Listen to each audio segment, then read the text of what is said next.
Hey everyone, Sharon Toerek back for another segment of One Question, One Answer. And this time I want to talk with you about exclusivity.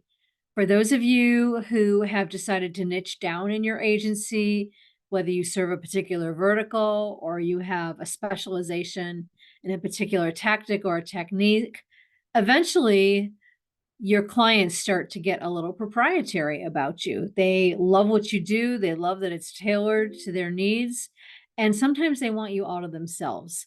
What do you do when you get this request for exclusivity, which sometimes agencies refer to as non competition requests by their client, but it's really exclusivity? Well, I have a particular bias against exclusivity for agencies. I would prefer that every agency that is a client of our firm decline it.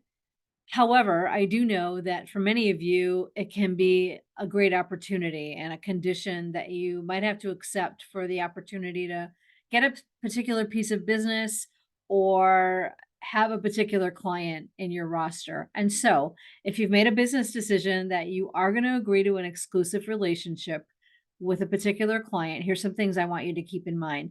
First of all, think about ways to narrow the exclusivity as much as possible, whether that's particular companies or hopefully maybe one other company, whether it is a particular product category, or whether it's a particular region or for a particular amount of time. You want to make sure you limit the scope of the exclusivity so that it is as narrow as possible. Next, and this is not a legal consideration, but this is something I want you to be thinking about. If you're going to agree to exclusivity as an agency, our view is that you should be pricing at a premium for that privilege, or you should be requiring a minimum spend of the client for the agency for the year, or both of those things. So, some food for thought on exclusivity. If you decide to go in the direction of accepting that request from a client, make sure your contract reflects some of these limitations we've discussed and make sure you really sharpen your pencil so that you're getting a good fee for the privilege of you not working with other clients in the same industry as one of your current clients might be.